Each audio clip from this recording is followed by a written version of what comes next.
Saludo con gran cariño al auditorio de Telefórmula que en un momento se enlaza con los trabajos de esta emisión. Agradezco mucho que nos acompañen a través de la radio y por supuesto plataformas de internet. Hoy las bolsas bien, van efectivamente en terreno positivo, las europeas, las norteamericanas, la mexicana, la japonesa también. La mezcla mexicana de petróleo hoy $62.22. Bueno, pues hoy tuvimos himno dedicado al Tren Maya y una auténtica oda de la gobernadora Laida Sansores al presidente de la República. Le comento, aquí en la capital de la República se suspendió la contingencia ambiental, menos mal, porque estamos teniendo el tianguis turístico, estaban todos los representantes de entidades federativas y también todos los que promocionan el turismo. Hace, pues muchos años la capital tenía la esperanza de recibir tan importante certamen y resulta que les dijeron, pues no pueden salir de sus casas ni de sus hoteles porque tenemos contingencia ambiental. Afortunadamente, el clima ahora ayudó. El INAI presenta controversia constitucional ante la Suprema Corte por la falta de nombramiento de comisionados. El presidente de la República hoy generó pues una polémica importante. Dijo que pues el plan B ya lo paralizó en este caso Lainez, el ministro de la Suprema Corte. Dijo que pues la suspensión no necesariamente estaba pegada a derecho, pues estaba suplantando la función del legislador, pero dijo no se preocupen. Yo ya tengo, si el plan B me lo paralizan, tengo el plan C y es directamente pues meterme en el proceso electoral y que no voten por la oposición, el presidente.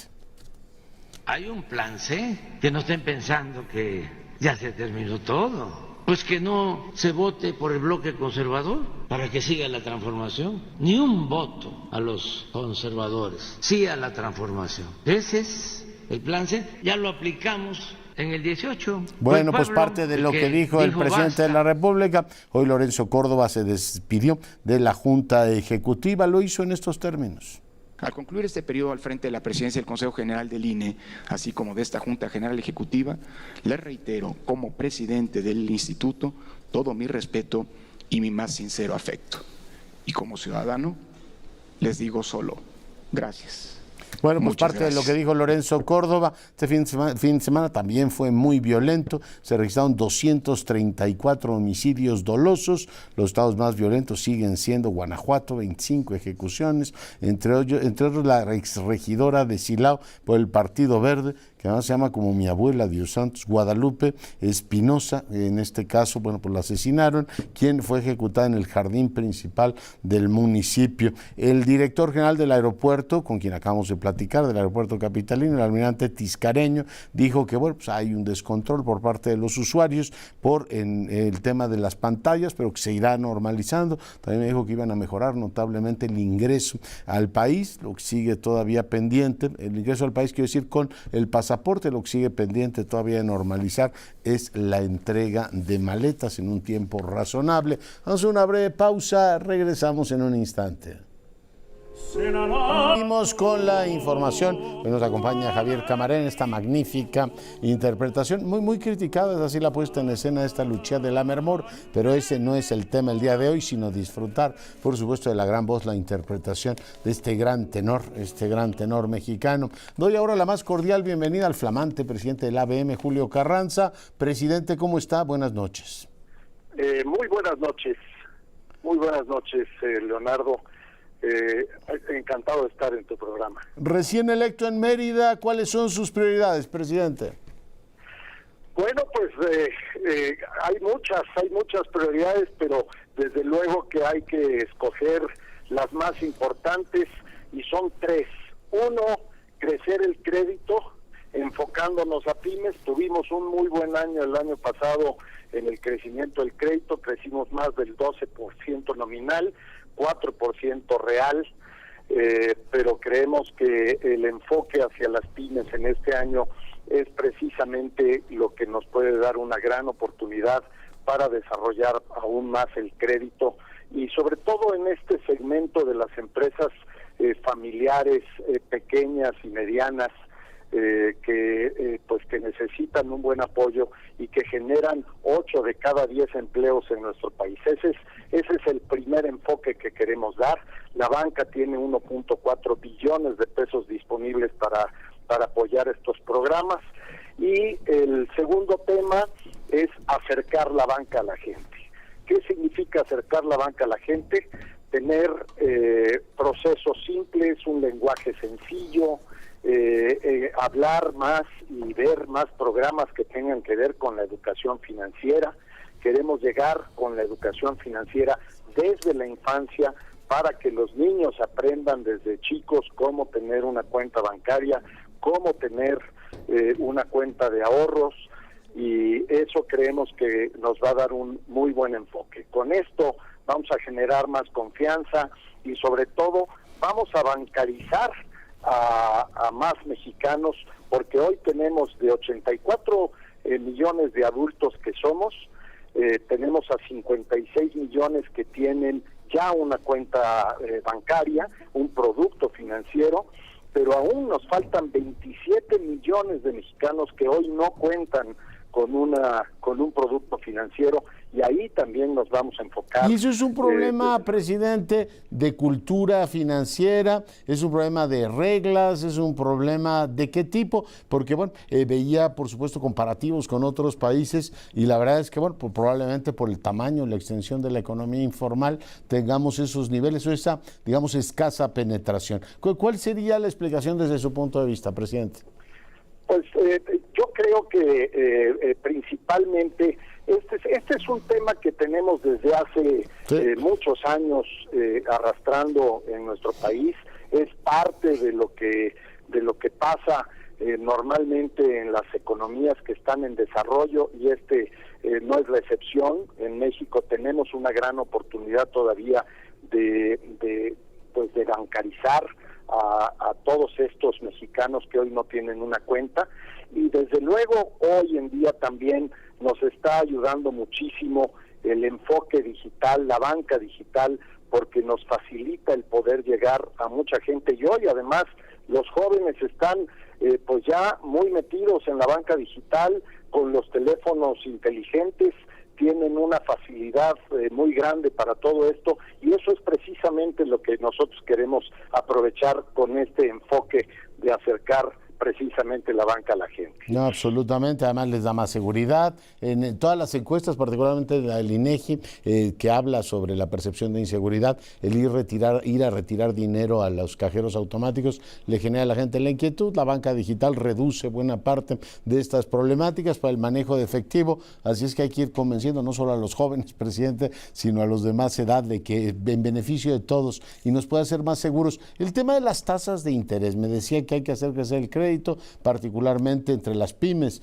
Pregunto, ¿hay programas que incentivan la formalización? Todas estas pymes que aún operan un poquito en la sombra de la informalidad, en este caso, ¿tienen incentivos para entrar y acceder al crédito de una manera pues mucho más saludable, en mejores condiciones que los modelos con los que se están financiando hasta ahora, presidente? Así es, Leonardo, eso es precisamente en lo que va enfocado todo este programa. Durante la convención bancaria ahora en Mérida anunciamos un primer paquete de apoyo precisamente a todas estas pequeñas y medianas empresas. Este es un primer paquete, como lo digo, de 10,000 millones de pesos que vamos a ir viendo, afinando y incrementando en la medida en la que generemos esta demanda y podamos colocar este primer paquete. Desde luego, el reto de prestarle a las pymes es un gran reto. Muchas de ellas, como bien decías hace un momento, pues están en parte o totalmente todavía en la economía informal, y eso es precisamente el reto. El reto es transformarlas, permitirles integrarse de manera formal en el crédito bancario, y para esto necesitamos acuerdos con nuestro gobierno, con nuestras autoridades, para poder impulsar paquetes que permitan de alguna manera absorber ese riesgo que se origina por prestarle a este tipo de empresas, pero que si logramos tener un buen enfoque y un buen proceso, podemos capturar una gran posibilidad de desarrollo para todas ellas. Oiga, ha quedado absolutamente claro en todos los discursos de Mérida que México tiene un sistema bancario muy sólido, que tiene un sistema resiliente, que está muy bien capitalizado, que tenemos las normas de Basilea y que efectivamente el entorno externo, en principio con los Estados Unidos, no era motivo de preocupación. Pero en los últimos tiempos hemos tenido la preocupación suiza y ahora la preocupación alemana. ¿Qué lectura tienen, presidente, de esta situación? Bueno, pues sí, efectivamente estamos viendo que en otros países, afortunadamente no en México, pero en otros países estamos viendo una situación de mucha volatilidad en los mercados.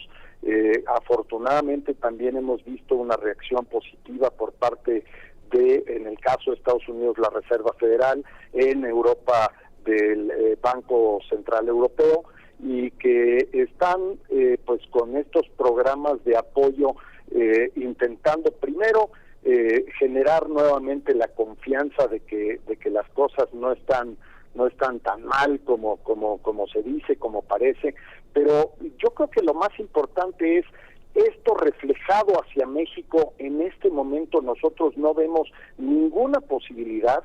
En México se han hecho bien las cosas, creo que hemos trabajado la banca junto con las autoridades de manera pues muy cercana, y las reglas que hay en México, los niveles, como bien decías, de capitalización, de liquidez, los niveles que tenemos hoy de cartera vencida, que estamos en récord con el 2.1 de cartera vencida, y sobre todo con la cobertura que tenemos de casi el 160% de la cartera vencida, nos da mucha tranquilidad de que esto no va a contaminar de ninguna manera el mercado bancario mexicano, y eso podemos darle toda la confianza a nuestros clientes. Déjeme frasearlo de otra manera.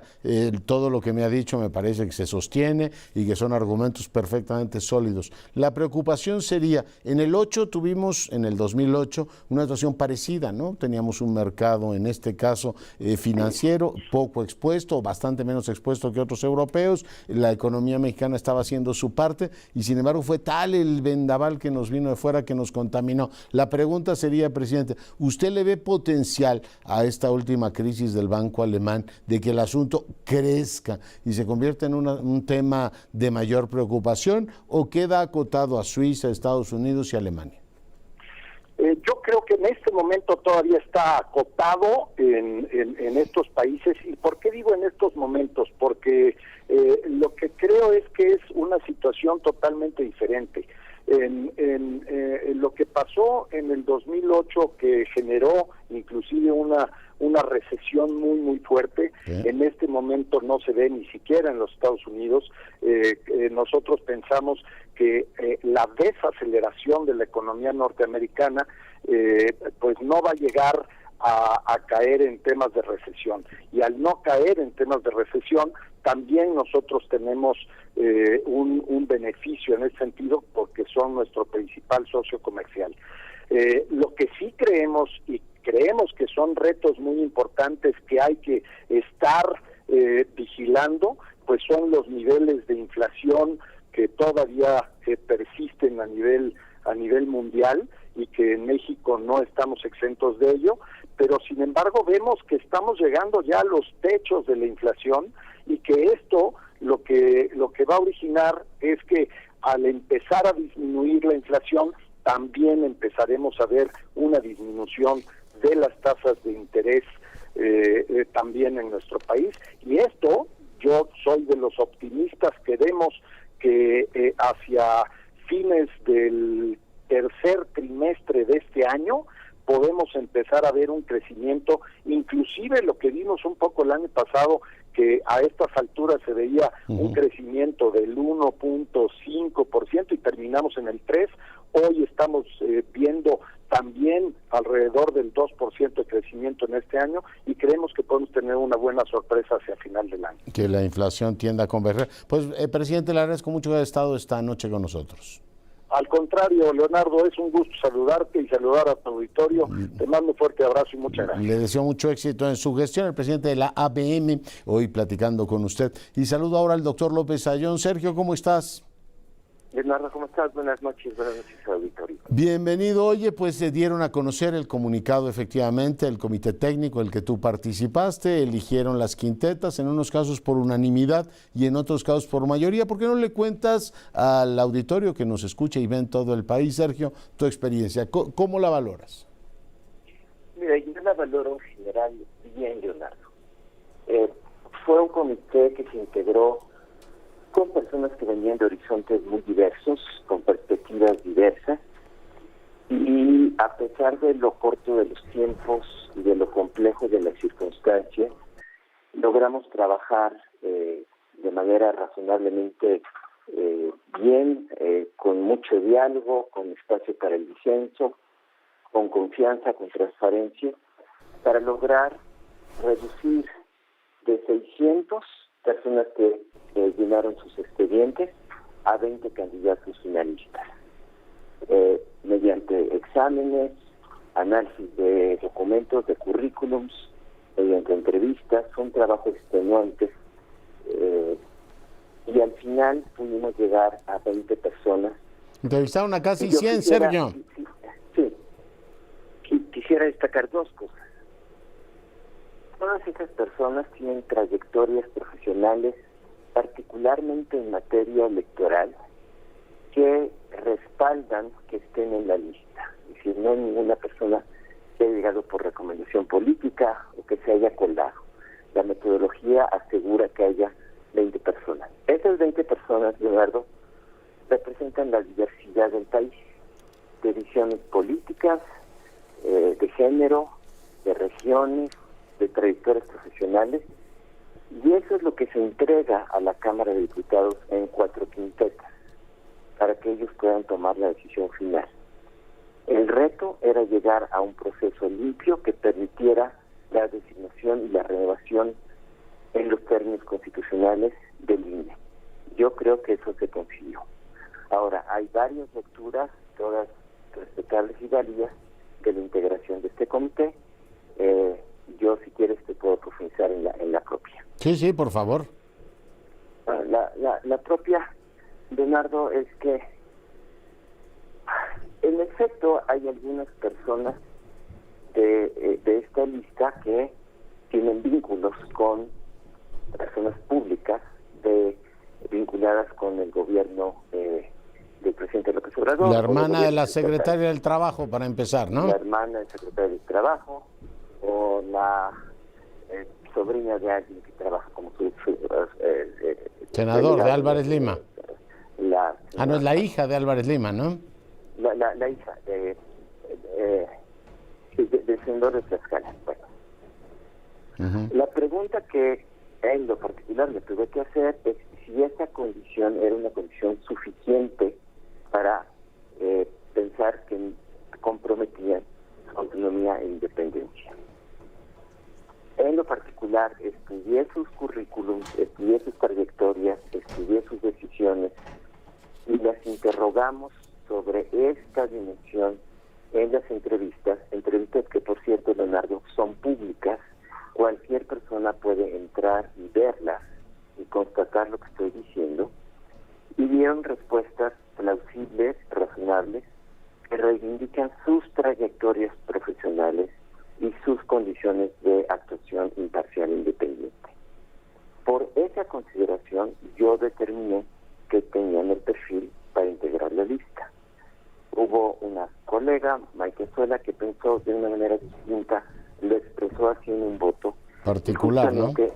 En el comité existía este espacio para expresar los disensos sin romper la institucionalidad del proceso, porque lo que nos importa al final del día es que haya candidatos viables para poder integrar el INE y que, insisto, se mantenga la diversidad que tiene este país en esos 4 personas que llegan al Consejo General. Oye, para ti entonces todos los que integran las quintetas, varones y mujeres, reúnen los requisitos. Por eso están ahí, unos con más consenso, otros con menos consenso, pero básicamente todas tienen una trayectoria verificable que está, que puede ser consultada por cualquier persona en el micrositio de la Comisión Desde fuera, doctor López Ayllón, el comité técnico estaba como muy cargado para gente abiertamente, digamos, vinculada al partido hegemónico de este país, a Morena. ¿Fue muy complicado el trabajo? Fue un trabajo que requirió mucho diálogo, mucho respeto, Leonardo, y que evidentemente al final del proceso, pues las visiones, las preferencias se pusieron en evidencia. Pero si ustedes ven la lista, no es una lista de que pueden decir son puros morenistas. Hay diversidad de perfiles. Y hay más morenistas, Sergio, porque se inscribieron más morenistas, entiendo, ¿no? Se inscribieron más morenistas y los que ¿O hay más morenistas en el país? Pues sí, o sea, más o menos en un número muy aproximado, cerca de una cuarta parte de los que se inscribieron, vamos a decirlo, se les puede decir. Yo tengo muchas dudas en este lenguaje, pero bueno, podemos admitir que tenía algún vínculo con Morena. Ya. Oye, ¿qué se esperaría ahora? Que la Cámara de Diputados elija con mayoría, en este caso calificada, a las quintetas, ¿no? Puede ser, pero también está el escenario de la insaculación. Y justamente las ternas estuvieron pensadas en esos... Y es un ejercicio muy complejo. Es decir, si no sabemos si va a haber acuerdo o va a haber insaculación, teníamos que pensar en cuál debería ser el mejor resultado para el equilibrio del Consejo General en su conjunto, no pensando en una quinteta en particular. Oye, entonces, idealmente esta semana tendría que quedar resuelto ese tema. Idealmente esta semana, idealmente con un consenso, con un acuerdo, y si no, pues con la insaculación. Pero el Congreso puede ir tranquilo, la Cámara de Diputados puede ir tranquilo, los perfiles, digamos, tienen el soporte que requiere un perfil para integrar el Consejo General del INE. O sea, cualquiera que elijan tiene efectivamente en cada una de las quintetas material que da confianza. Que respalde una trayectoria en casi todos los casos con experiencia en temas o en órganos, en OPLES, en el Servicio Profesional Electoral, en tribunales. No son gente que no traiga experiencia electoral. Y muchos que se formaron al interior del Servicio Profesional Electoral del INE o que fueron designados por el INE en órganos públicos estatales, locales, electorales. Muy bien, pues le toca ahora a la representación nacional decidirlo. Sergio, muy agradecido. Al contrario. El doctor López Ayllón, para fortuna nuestra, integrante del comité técnico, hoy platicando con usted. Pues ahí están las quintetas: para presidenta Berta Alcalde, Guadalupe Álvarez, Rebeca Barrera, Julisa Circey Bautista y Gabriela Tadei. Después están las quintetas: Netzaí Sandoval, Diego Forcada, Luis Alberto Hernández, Jorge Montaño y Bernardo Valle. Esos integran la segunda quinteta. La tercera son Arturo Castillo, Armando Hernández, César Ernesto Ramos, Luigi Villegas Alarcón, Víctor Humberto Mejía, y la cuarta quinteta: Naime Enríquez Estrada, Claudia Arlet Espino, Jessica Hernández, Miriam Hinojosa y Rita López Vences. Ya está en el estudio el diputado Salomón Chertorivsky, comentarista de este espacio. Salomón, qué gusto verte. Querido, pues qué gusto poder verte, estrecharte la mano, saludar aquí a todo el equipo de producción. Qué bueno que ya solo saludamos a tu avatar. Pues sí, pues pero ahora pero lo ya, tengo ya aquí. ya nos invitan y además está precioso, así que sea con el pie derecho todo, que sea para bien y para bien del auditorio. ¿De qué vamos a platicar hoy? Mira, creo que estamos obligados a dar continuidad a lo que acabas de platicar con Sergio López Ayllón. Vaya, como diputado federal, mañana iniciamos formalmente el proceso de diálogo, de negociación. Creo que, y de aquí le mando un saludo a Sergio López Ayllón, ha hecho un trabajo extraordinario y además ha hecho un trabajo pedagógico extraordinario en estos días después de la elección de las quintetas, una cosa que no era sencillo como tal. Pero déjame decirte, más allá de meternos en nombres y apellidos, que es algo que me parecería además muy irresponsable de mi parte hacerlo en este momento que vamos a iniciar una negociación, Yo sí quiero empezar con lo que me parece que es el concepto más importante que debería de privar entre quienes vamos a estar teniendo estas discusiones los días que vienen en esta semana. Y es que debemos de procurar, bajo cualquier concepto, llegar a un consenso. Vaya, en la elección del árbitro electoral, en la aprobación de las reglas para las contiendas electorales, en donde quienes aprueban ambas son los partícipes de los propios ejercicios electorales, el poder tener un acuerdo en quién te va a arbitrar y cuáles van a ser las reglas con las cuales van a jugar, es una pieza fundamental para que a partir de ello exista pues la competencia tan dura como esta tenga que ser, pero a partir del tablero de juego, las reglas del árbitro, en donde todos nos pusimos de acuerdo de lo que iba a suceder. De lo contrario, lo que se convierte es en una vulneración a la propia contienda y, por supuesto, vulnerabilidad al árbitro que quede electo. Ya lo vivimos en este país, recordemos el consejo que llegó para arbitrar las elecciones del año 2006, el INE de que no llegó por consenso, que separa a uno de los actores relevantes. En ese entonces Pablo Gómez era quien estaba negociando por parte del PRD. Se quedan Elbester Gordillo y Germán Martínez en la negociación y se logra pues un consejo sin el consenso, insisto, de todas las fuerzas políticas. Correcto. Así iniciamos el tramo electoral hacia el año 2006, que ya sabemos los resultados y sabemos las consecuencias que hasta el día de hoy seguimos pagando por la solvencia del árbitro y, por supuesto, por las trampas de uno de los jugadores en las acusaciones mañosas hacia el propio árbitro. Pero nace de un proceso en donde el árbitro no tiene la solvencia que nace del consenso. ¿Por qué insisto tanto en esto, Leonardo? Porque hay una posibilidad en que si no se llega por consenso, luego se ha discutido mucho abiertamente y además pareciera que es la preferencia por parte de el partido que tiene la mayoría, por parte de... Lo fració el secretario de Gobernación. Lo dijo el coordinador de los diputados, presidente de la Junta de Coordinación Política, mi compañero Nacho Mier, que ellos prefieren llegar a la insaculación, es decir, que de cada una de esas quintetas se le pongan los nombres en un sombrero y se saquen. Creo yo que eso sería una terrible idea, que no podamos, entre gente grande, sentarnos en la mesa, discutir, no en base a fobias ni filias, ni a características predeterminadas, ni subjetivas. Ahí están los nombres y ahí están las quintetas. Deja de poner una brevísima pausa, regresamos en un instante. Volvemos.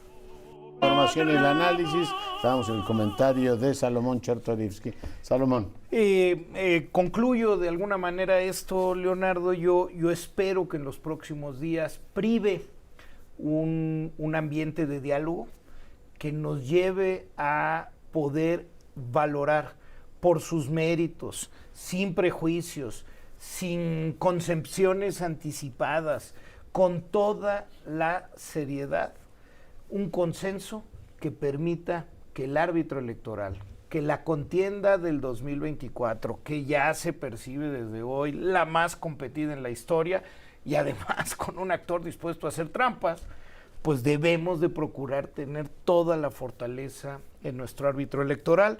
Espero que logremos que eso sea muchísimo. Tiene que salir esta semana, ¿verdad? Sí, tiene que salir esta semana y otra vez, porque si no está la válvula de escape de la insaculación. Que podría alargarse, ¿no? Ya en el pasado ha ocurrido.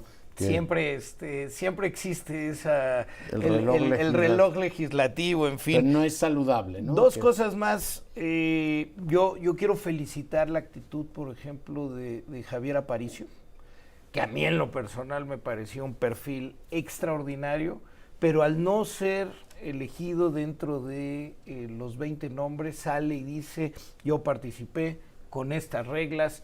Creo que eso le da mucha seriedad a una persona. Profesor Aparicio, que el es profesor Aparicio, yo preside. creo que hay que agradecer esa actitud cuando se entra a procesos de este estilo. Y por igual último, te dicen que sí, igual te dicen que no, ¿no? Pero hay que, con la misma elegancia, aceptar una que otra. Pues si entraste, sabías las reglas, ya sabías quién era el comité técnico, ya sabías cómo iban a estar las condiciones para esa elección, y entraste, te la jugaste, hiciste tu examen, tus entrevistas. Me parece que esa es la actitud que todos quisiéramos en cualquier proceso. Ojalá lo tengamos en el 24. Tengo que terminar, creo que tenemos que seguir hablando de las reglas en su conjunto. Afortunadamente, el ministro Lainez dio la suspensión por ahora.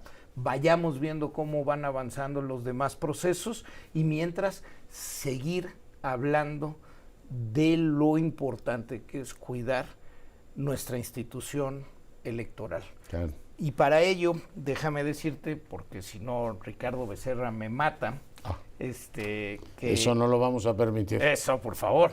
Evitemos que caiga en la tentación.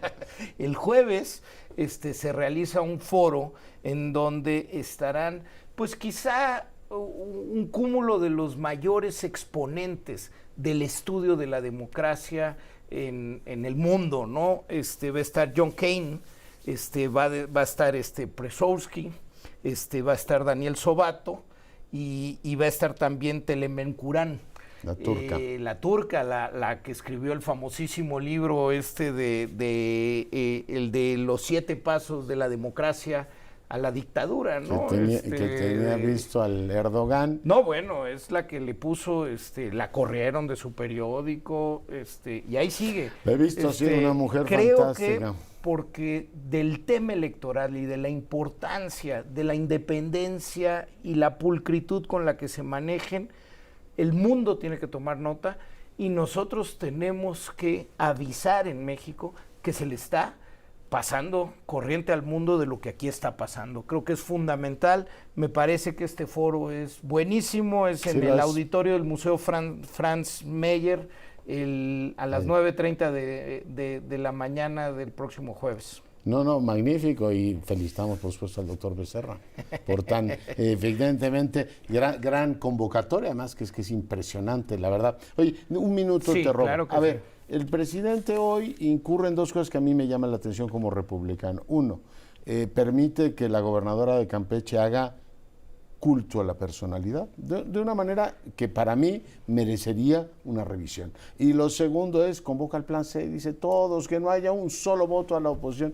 Y uno dice, realmente en un ánimo de construir árbitros electorales, ese mismo día el presidente se mete de porrista número 1 de su partido para el 24, Salmón. Y la otra, digo, perdón que lo diga, pero lo de Laida, sí, No, bueno, eso se supone que está prohibido, ¿no? El culto a la personalidad. Pues, se supone. Pero además, Leonardo, porque digo, ya si rebasa lo cursi y lo meloso, la cosa. Es como tú lo dices, es caer en una personalización de la institución presidencial que rebasa todo lo... el creo que hasta lo que sí. hemos visto. Sí. Pero bueno, y lo que hace el presidente... es lo suyo, por eso no se lo debemos de permitir en este proceso de construcción o el intento de construir consensos. Si desde la oposición caemos en las mismas, entonces vamos a la insaculación y ya. No caigamos en ello. El presidente todos los días lo que busca es dividir entre ustedes y nosotros. Claudia Sheinbaum le ha copiado y todo el tiempo es entre ustedes y nosotros y son unos u otros. No, este es un país cuantísimo más plural, más complejo y debemos de hacer un esfuerzo por no caer, creo yo, en esas trampas. Porque si ya nos ponemos a esas, nosotros mismos empezamos a hablar de los perfiles, criticamos a eso, decimos imposible, no se puede lograr un consenso con esa lista. No, A ver, hay perfiles técnicos, hay gente con experiencia, busquemos sus méritos, tratemos de encontrar un consenso, dialogando, ahora sí que hablando se entiende la gente. Intentémoslo por el bien de la República. Salomón, un placer verte. Qué gusto verte. Y escucharte, por supuesto. Y bueno, pues para quien no lo haya visto, por favor, ponme el fragmento de la gobernadora Sansores, que es que uno tiene pérdida, ¿no? Ya más allá de la anécdota, decir que se hable así en la tribuna de la mañanera, la verdad es que cualquiera se sonroja. Laida Sansores. Hermano Andrés, este corcel metálico que solo un corazón intrépido como el tuyo fue capaz de soñar y de parir, traerá desarrollo a nuestra tierra. Rescataremos nuestra lengua maya y nuestra cultura ancestral donde se conservan las pisadas de nuestro pueblo. Ese caballo de fuego veloz extraordinario a quien trasplantaste tu alma, con su coraza metálica traspasará las brechas del progreso sin fronteras para que al fin llegue la justicia. Que el trueno del tren retumbe en la península. Subámonos al tren, descubramos ante el esplendor y el poderío de nuestra cultura maya que encontremos otro mundo de redención y de esperanza. Gracias, Andrés, presidente, por habernos dado la oportunidad de escribir un renglón en la larga historia de batallas pacíficas y eternas que tú has encabezado. Andrés Manuel, hijo del maíz y del rayo restaurador, hijo de los 4 puntos cardinales, tú que llevas 32 soles en el alma, no olvides nunca cuánto te ama tu pueblo. Bueno, pues hijo de los 4 puntos cardinales, tal cosa le digo, la gobernadora al presidente. María Marván, ¿cómo estás? Muy buenas noches. Muy buenas noches, Leonardo. Muchas gracias. Muy bien. Espero que todo tu auditorio también. ¿Qué tema abordamos esta semana, María? Pues mira, la verdad es que está la urgencia de lo electoral, que sí quiero abordar los 2 grandes eventos de esta semana. En primer lugar, la suspensión del ministro Lainez, que nos vuelve a dar la triste oportunidad, o acaba dándose la triste oportunidad, de volver a demostrar lo gravemente herida que está nuestra república por la polarización. Y lo que quiero decir precisamente es que hemos visto una reacción muy desafortunada, tanto de la Consejería Jurídica como del Poder Legislativo, ninguneando, por un lado, el que se haya declarado la suspensión, pero por otro lado, en una franca falta de respeto, no solo al ministro Lainez, sino a la Suprema Corte de Justicia de la Nación. Creo que cada vez debemos de estar más preocupados por estas manifestaciones, que además cada vez son más frecuentes. Quisiera traer a colación el libro que escribió Levinsky y Sablat, que salió hace como unos 3 años al público, con motivo de la presidencia de Donald Trump, cómo mueren las democracias. Y por supuesto, una de sus preocupaciones es la falta de cortesía democrática, pudiéramos traducirlo así. Es una de esas palabras en inglés que son como muy precisas, que no tenemos el equivalente en español, forbearance, que es como una suerte de cortesía, y en donde se establece que más allá de las leyes y de llevar el discurso al extremo de lo que permiten las leyes, si no hay un mínimo de cortesía, no hay democracia que funcione, y la democracia en sí misma está en riesgo. Y creo que ahí estamos. Es tal la polarización que sin ningún recato se insultó, insisto, al trabajo de la Suprema Corte de Justicia de la Nación, y con una expresión, la verdad, muy desafortunada, diciendo que el ministro, que además es un gran jurista, arranca las páginas de la Constitución a contentillo. Si eso lo juntamos en la coyuntura que estamos en este momento, con el proceso de selección de los 4 consejeros, sí preocupa. Estamos en un momento clave, el Comité Técnico de Evaluación ya acabó su trabajo, hay algunas preocupaciones en alguna parte de la población porque a su juicio hay un exceso de morenistas en quienes pasaron a las 4 quintetas.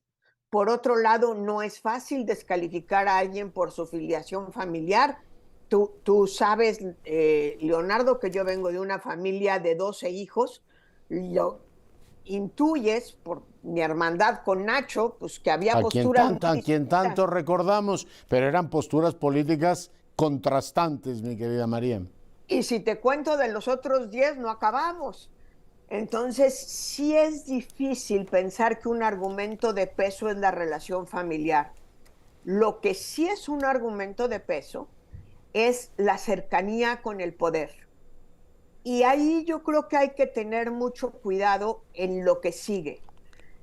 Hoy, en un discurso curiosamente legal por parte del presidente en su conferencia de la mañana, dijo, no hay nada ilegal, cuando normalmente la ley le preocupa bastante poco. Y en cierta medida tiene razón. No hay ilegalidad porque sí el comité fue muy escrupuloso de que estas 20 personas cumplieran con los requisitos legales. Lo que hay que tener cuidado es cuál es el acuerdo al que van a llegar las fuerzas políticas. Y hoy en ellos está la importancia de lo que se va a decidir. Claro. Oye, recordemos vamos a ver 2003, si la fuerza mayoritaria decide efectivamente negociar con la oposición o ya de entrada dice, pues vámonos directamente a la insaculación, María. Ese es el problema. Por un lado, creo que es una buena noticia que hoy tengamos el mecanismo de la insaculación, porque en teoría no habría manera de alargar el reloj legislativo. Cuando nos hemos quedado sin consejeros o consejeras, ha sido porque todavía no existía este mecanismo. Desde que se inventó en 2014, por cierto, por el Partido Acción Nacional, con el aval de todos los demás, porque es una reforma constitucional, el Consejo del INE no se ha quedado incompleto y eso es una buena noticia. Tendríamos que pensar que ahora no se va a quedar incompleto. La pregunta es si va a haber altura de miras y se va a lograr un acuerdo o nos vamos a ir a la insaculación directo, primero al Pleno y si no hay condiciones en el Pleno, a la Suprema Corte de Justicia de la Nación. Yo quiero recordar que el Consejo Electoral del 2003 fue un consejo que eligieron con el voto solamente del PRI y del PAN. Y era legal y fue legal. El problema es que la fuerza excluida fue el PRD, que fue quien alegó fraude en el 2006, y una de las razones que tuvo para deslegitimar el trabajo de ese consejo, del cual yo no tengo dudas que fue un buen trabajo, pero ellos siempre lo han tenido, la razón por la que pudieron deslegitimar ese trabajo fue justamente porque las habían excluido de su composición, el claro, acuerdo del consenso. Deberíamos de aprender de la historia. Absolutamente. Oye, ¿y el plan C del presidente hoy qué te pareció, María?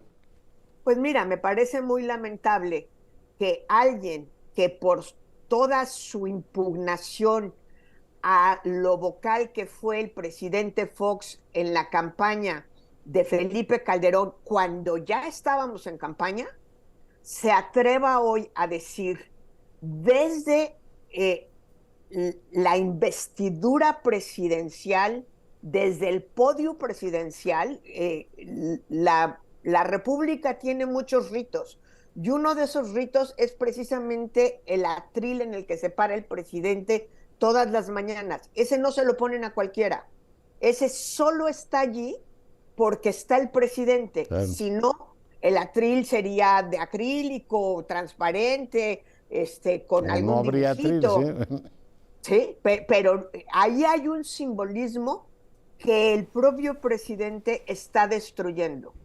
Él como presidente no debería de estar haciendo esta invitación, porque eso, una vez más, está lastimando desde ya al proceso electoral que todavía no empieza.